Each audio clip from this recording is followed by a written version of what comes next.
ధరణిలో వచ్చిందంటే ఏ లఫడా లేదు, ఇప్పుడు మాట్లాడేది లేదు, రికార్డు మారేది లేదు. ధరణిలో ఎక్కిన తర్వాత మారాలంటే రైతే మారాలి చాలు తప్ప ఎవ్వరికి ప్రపంచంలో అధికారం లేదు.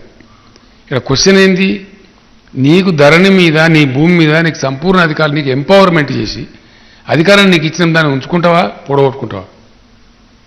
ఇంతకుముందు పరాయి పెత్తనం ఇతరుల పెత్తనం ఉన్నటువంటి నీ భూమి మీద దాన్ని తీసిపడేసి నీకే అధికారం ఇచ్చినాం. నీ భూమికి నువ్వే యజమాని కాకుండా మార్చే హక్కు కూడా నీకు ఇచ్చినాం. మధ్యలో కూడా మార్చలేడు. అంతకుముందు వీఆర్ఓలు చేసిన కథ మామూలుగా లేకుండే, ఈయన భూమి ఆయనకి రాసి ఆయన భూమి ఇంకో ఆయనకి రాసి పెద్ద కథ చేసి చాలా గందరగోళం పెట్టారు. చాలామంది కొట్టుకొని తలకాయలు వలిపోడు చచ్చిపోడు. ఇవాళ తెలంగాణలో భూముల విలువ ఎంత పెరిగింది, అసలు ఎక్కడి నుంచి ఎక్కడికి పోయింది? ఆ పెరిగిన విలువలకు ఎన్ని తాకట్లు అవుతుండే, ఎంతమంది చచ్చిపోదురు, ఎన్ని హత్యలు అవుతుండే. చాలా శాంతంగా ఉన్నాయి పల్లెలు. ఈ ధరణి ఉంది కాబట్టి ఎవడో ఒకరికో ఇద్దరికో సమస్య ఉంటాయి కదా, ఉంటే సార్ పరిష్కారం చేస్తుంది ప్రభుత్వం. రావాలి, మాట్లాడుకోవాలి, లోకల్ ఎమ్మెల్యేని కలుసుకోవాలి, పెద్ద ఆఫీసర్ని కలుసుకోవాలి, చేసేస్తారు. అది పెద్ద సమస్య కాదు. కానీ అదే సమస్య అన్నట్టుగా చిత్రీకరించేటువంటి కొన్ని దుష్టశక్తులు పనిచేస్తున్నాయి. ఇప్పుడు సపోజ్ ఇంకోటి ఆలోచించాలి మీరు, రైతు బంధు పైసలు పడతాయి, దరఖాస్తు లేదు, దఫ్తర్ లేదు, ఆడికి తిరిగేది లేదు, కడుపులో సల్లగా ఇంట్లో కూర్చుంటాం, సీదా పైసలు వచ్చి మన బ్యాంకులో పడతాయి, మనకు సెల్ల మెసేజ్ అవుతుంది, చూసుకుంటే కరెక్ట్ ఉంటుంది. సపోజ్ ధరను తీసేస్తాం, రైతు బంధు పైసలు ఎట్లా రావాలా, ఏ పద్ధతిలో రావాలా? మళ్ళీ దరఖాస్తు పెట్టాలి, మళ్ళీ ఎంఆర్ఓ ఆఫీస్కి పోవాలి, అగ్రికల్చర్ దగ్గర వాని దగ్గర పోయి సలాం కొట్టాలి. వాడు రాస్తాడు, నువ్వు వేసినావని ఏం నమ్మకం ఉన్నది? అరే వేసినా లావు, నాకేమిస్తావు? నీకు 20,000 వస్తుంది కదా, నీకు 30,000 వస్తుంది కదా, నాకేమైనా ఇస్తావా లేదా అంటే మళ్ళీ లంచాలు పెట్టాలి. ధరణి ఉండడం వల్ల ఏమవుతుంది? 3 జరుగుతున్నాయి. ఒకటి, నీ రికార్డు ఎవ్వడు మార్చలేడు, ల్యాండ్ సేఫ్. రెండవది ఏమవుతున్నది, దాని కింద రావాల్సిన డబ్బులు, ప్రభుత్వం నుంచి రావాల్సిన సహాయం బాజప్తా ఆన్లైన్ వచ్చి నీ బ్యాంకులో పడుతుంది. నీ ధాన్యం కొనుగొన్నప్పుడు అప్పుడు కూడా మునుపట్లేక చిట్టీలు తిరిగి మండీల చుట్టూ, సావుకాల చుట్టూ, బీట్ల చుట్టూ తిరిగే దంద లేదు, సీదా పైసలు వచ్చి బ్యాంకులోకి వస్తుంది. రెండో పంట అప్పుడు ఏమవుతుందంటే, వర్షాకాలం పంట అయిపోతుంది, అమ్ముతారు రైతులు, ప్రభుత్వం దన్మని బ్యాంకులోకి పంపిస్తుంది డబ్బులు, 4, 5, 6 రోజుల లోపల వచ్చి బ్యాంకులో పడతాయి. అదే సమయంలో మళ్ళీ రెండో పంట పెట్టుబడి వస్తుంది.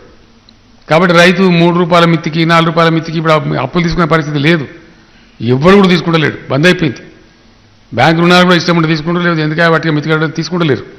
ఇది ఒక మంచి అద్భుతమైన పరిణామం. ఇది రైతాంగానికి శాశ్వతంగా ఉపయోగించే పరిణామం. ఈ మధ్య నేను మన పార్టీ పెట్టి మహారాష్ట్రలో తిరుగుతున్నాం. అక్కడ పటవారి అంటే వీఆర్ఓ పేరు తలాటి అంటారు వాళ్ళు. నేను అడుగుతున్న సభలలో తలాటి ఉండనా తీసేయాలంటే మొత్తం మంది ముక్తకంఠంతో తీసేయాలి సార్ అని చెప్తున్నాను. ఇంత మంచి సదుపాయం ఈ ఇండియా మొత్తంలో ఏ రాష్ట్రం లేదు. ఎందుకంటే మనం ఆగమైపోయినాం కాబట్టి, తెలంగాణ కంబైన్డ్ స్టేట్ ఆంధ్రప్రదేశ్లో ఉండి నీళ్ళకు గోసపడ్డము, కరెంటుకు గోసపడ్డము, ధాన్యం అమ్ముకుంటూ గోసపడ్డము, వేసిన 5 ఎకరాల వరకు 2 ఎకరాలే పండి గోసపడ్డము. రైతులను ఉన్నోళ్ళం కూడా ఇటుకు వచ్చి ఆటోలు నడిపిన పరిస్థితి కళ్ళారా చూసినాం. మహబూబ్నగర్ జిల్లా నుంచి కొన్ని ఇతర ప్రాంతాల నుంచి ఎక్కడైతే కరువు పడితే హైదరాబాద్కి వచ్చి ఆటోలు నడిపింది 20 ఎకరం 30 ఎకరం ఉన్న రైతులు కూడా. అంత దుస్థితి ఉండే. ఏం చేసైనా సరే రైతు నిలబెట్టాలి, రైతు చల్లగుంటే గ్రామాలు చల్లగుంటాయి, 10 మందికి అన్నం పెడతారు, అన్ని రకాల లాభం జరుగుతుందని చెప్పి మనం చేసినాం. అది ఫలించింది. అట్లనే ఎన్నో స్కీములు ఎంతోమందికి అనేక రకాల లాభాలు జరిగినాయి. ఇవన్నీ కూడా చేసినామంటే ఏంటంటే ఒక సంకల్పం తీసుకొని చాలా చక్కటి పద్ధతులు చేసినాం. ఫైనల్ మీకు చెప్పేది ఏంటంటే, కాళేశ్వరం నీళ్ళు తెచ్చినాం. రేపో మాపో మీ బసవపూర్ రిజర్వాయర్ కూడా నిండబోతా ఉంది. బ్రహ్మాండమైన నీళ్ళు వస్తాయి, అద్భుతమైన నీళ్ళు వస్తాయి. ఇప్పుడు ఈ సంవత్సరం నింపుతుంది బసవపురాన్ని. ప్రాజెక్టు కట్టినప్పుడు ఏంటంటే మొత్తం ఒకసారి నింపకూడదు, కొత్త ప్రాజెక్టు కాబట్టి మూడో భాగం చొప్పున నింపుకుంటూ పోతారు. కానీ కాలువలకు అందే మందం వచ్చేస్తుంది బ్రహ్మాండంగా. అటు ఆలేరు నియోజకవర్గం కానీ భువనగిరి నియోజకవర్గం కానీ బ్రహ్మాండంగా వజ్రపు తునుకలు అయితే చాలా అద్భుతంగా అంత గొప్పగా నీళ్ళు వస్తాయి కాళేశ్వరం కాబట్టి. మళ్ళీ మీకు ఎక్కడికి వెళ్తాయంటే మల్లన్న సార్కి వస్తాయి. అది నెత్తి మీద కుండబెట్టుకున్నట్టే ఉన్నది భువనగిరి కాలేరుకు. అది ఎత్తి మీద ఉన్నది, ఈ కాన్స్టిట్యూన్సీలో కిందికి ఉంది. మళ్ళీ ఆ నుంచి పంపింగ్ లేదు మల్లన్న సార్ నుంచి, ఖాళీ షటర్ తీస్తే మీకు నీళ్ళు ఉరికెత్తా ఉంటాయి. ఖజానా అది 50 TMCల ప్రాజెక్టు. కాబట్టి భువనగిరిలో ఆలేరులో శాశ్వతంగా కరువు అనేది రాదిగా మనం బతుకున్నది చూడం. అంత అద్భుతమైనటువంటి పని ఆ బసవాపూర్ ప్రాజెక్ట్ కూడా అయిపోయింది, ఆల్మోస్ట్ ఇలా చివరి దశలో ఉంది. ఆ నీళ్ళు కూడా వస్తాయి ఇప్పుడు మనకు అక్కడికి, చాలా బాగా జరుగుతుంది. ఇటువంటి మంచి పనులు చాలా చేసుకుంటూ పోతా ఉన్నాం. ఇంకా అనేక కార్యక్రమాలు జరిగినాయి, మీకు అన్న ముందే ఉన్నాయి, మీరు చూస్తూ ఉంటారు. ప్రతిరోజు మీ ఊళ్ళలోనే జరుగుతున్నాయి. నేను ఎక్కువ చెప్పను. కానీ మిత్రుడు అనిల్ కుమార్ రెడ్డి గారు చాలా మంచి ప్రభావవంతమైన వ్యక్తి. ఆయన కష్టపడి జీవితంలో బిజినెస్ చేసి పైకి వచ్చిన వ్యక్తి.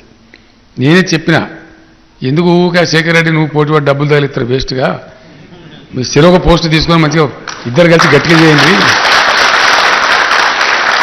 చెరొక పదవి కొండి మంచిగా జోడేలాగా బండి లాగుండి బ్రహ్మాండంగా భువనగిరి జిల్లా బండి లాగుడు లాగితే అద్భుతంగా నడితే కోలాయాలు ఉన్నారు మంచిగా ఎందుకు కొట్లాడతారు అంతే కదా జయిందా బాబు ఎందుకు తెలంగాణ మీకు నాకు దగ్గర 69 సంవత్సరాలు వచ్చాయి 70 ఏళ్ళు వస్తాయి ఫిబ్రవరి వస్తాయి రేపటి తెలంగాణ మీది భవిష్యత్తు మీది యువకులు మీరు దీన్ని మీరు పాలించుకునేది మీరే నడిపించుకునేది మీరే నేను ఒక తొవ్వదారి చూపించి పోతాం ఎవరు బతకరు కదా 1000 ఏళ్ళు ఎవరు బతుకుతారు నాకు అర్థం కదా ఎంతసేపు పని చేస్తాం పానం వాడమని చెప్పి చేస్తాం జర కొంచెం కింది అయితే అయిపోయి ఏం ఉంటుందా కాబట్టి మీరు యూత్ ఉన్నారు మంచిగా ఉన్నారు ఈ విభేదించుకొని రాజకీయంగా ఘర్షించి కోట్ల రూపాయలు ఖర్చు పెట్టాడు కాదు ఇద్దరు కలిసి అదంతా కరువు ప్రాంతంలో ఒకప్పుడు చాలా బాధపడ్డాం ఆలయ ఏరియా కానీ భువనగిరి ఏరియా కానీ ఇలా మంచిగా ఉంది బ్రహ్మాండంగా ఇద్దరు కలిసి బాగు చేయమని అంటే నా మాట గౌరవించి వారు వచ్చిండ్రు వారు వెంట మీరందరూ వచ్చిండ్రు నేను మరొక్కసారి మీకు హృదయపూర్వకమైన స్వాగతం తెలియజేస్తా ఉన్నా మీరందరూ తన మీద ప్రేమతో వచ్చింది కాబట్టి ఆయనకే రాజకీయ భవిష్యత్తు గురించి ఇప్పుడు నాది జిమ్మెదారి ఇంకెవరు జిమ్మెదారు ఉండదు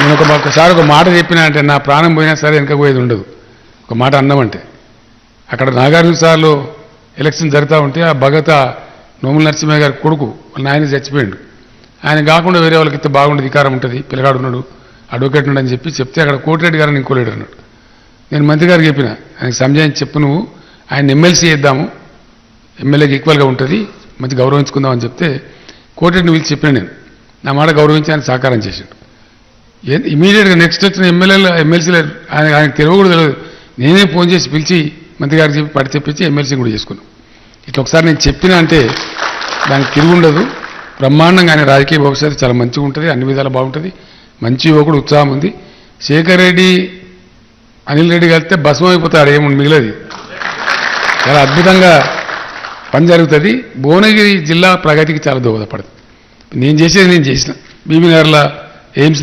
తీసుకురావడానికి కానీ శేఖర్ నేను చంపుతుండే ఓకే అది రావాలని పొద్దున్న లేతే లొల్లు పెడుతుండే అది కూడా తెచ్చుకోగలిగినాం ఇలా జిల్లా కేంద్రం పెట్టుకున్నాం చాలా బ్రహ్మాండంగా యాదాద్రి డెవలప్ చేసుకున్నాం ఇంకా చాలా కావాలి అయిపోదు మంచి లీడర్లు ఎప్పుడు రిలాక్స్ కావద్దు ఇంత చేసినాం కదా అని అనుకోవద్దు ఇంకా అద్భుతంగా జరగాల్సిన పనులు ఉన్నాయి ఇప్పుడు బస్వాపూర్తో చాలా లాభం జరుగుతుంది మనకు అక్కడ 2 నియోజకవర్గాలు రామన్నపేట కూడా కొంత పోయే ఆస్కారం ఉంటుంది అట్లా చాలా మంచిగా బాగుపడతాం మనం ఆ విధంగా ఇద్దరు కలిసి అద్భుతంగా పనిచేయాలని చెప్పి నేను శేఖర్ రెడ్డి గారిని కోరుతా ఉన్నా శేఖర్ రెడ్డి గారు కూడా పాతోళ్ళు కొత్తోళ్ళని భేదం పట్టుకోవద్దు అంతా కలిసిపోయి మంచిగా ప్రేమతోని అనిల్ గారిని మీరు గౌరవించి మిమ్మల్ని అనిల్ గారు గౌరవించి చాలా అద్భుతంగా ఆ ప్రాంతాన్ని అభివృద్ధి చేయాలి గెలుచుడు ముఖ్యం కాదు గెలుతాము గాడపలు ఏదోసారి ఎందుకు గెలిచినామని జనం అనుకోవాలి ఈ ఎమ్మెల్యే ఉన్నారంటే మంత్రి కావాల్సిన రాబాయి పబ్లిక్ ఆ పేరు రావాలి ప్రజలకు ఆ సేవ జరగాలి అదే గొప్పతనం అటువంటి పని చేస్తేనే యాది ఉంటుంది ప్రజలు యాది పట్టుకుంటారు ఆ పదవి వచ్చిందని కూడా సార్థకం జయిందా బాబు ఎందుకు తెలంగాణ మీకు నాకు దగ్గర 69 సంవత్సరాలు వచ్చాయి 70 ఏళ్ళు వస్తాయి ఫిబ్రవరి వస్తాయి రేపటి తెలంగాణ మీది భవిష్యత్తు మీది యువకులు మీరు దీన్ని మీరు పాలించుకునేది మీరే నడిపించుకునేది మీరే నేను ఒక తొవ్వదారి చూపించి పోతాం ఎవరు బతకరు కదా 1000 ఏళ్ళు ఎవరు బతుకుతారు నాకు అర్థం కదా ఎంతసేపు పని చేస్తాం పానం వాడమని చెప్పి చేస్తాం జర కొంచెం కింది అయితే అయిపోయి ఏం ఉంటుందా కాబట్టి మీరు యూత్ ఉన్నారు మంచిగా ఉన్నారు ఈ విభేదించుకొని రాజకీయంగా ఘర్షించి కోట్ల రూపాయలు ఖర్చు పెట్టాడు కాదు ఇద్దరు కలిసి అదంతా కరువు ప్రాంతంలో ఒకప్పుడు చాలా బాధపడ్డాం ఆలయ ఏరియా కానీ భువనగిరి ఏరియా కానీ ఇలా మంచిగా ఉంది బ్రహ్మాండంగా ఇద్దరు కలిసి బాగు చేయమని అంటే నా మాట గౌరవించి వారు వచ్చిండ్రు వారు వెంట మీరందరూ వచ్చిండ్రు నేను మరొక్కసారి మీకు హృదయపూర్వకమైన స్వాగతం తెలియజేస్తా ఉన్నా మీరందరూ తన మీద ప్రేమతో వచ్చింది కాబట్టి ఆయనకే రాజకీయ భవిష్యత్తు గురించి ఇప్పుడు నాది జిమ్మెదారి ఇంకెవరు జిమ్మెదారు ఉండదు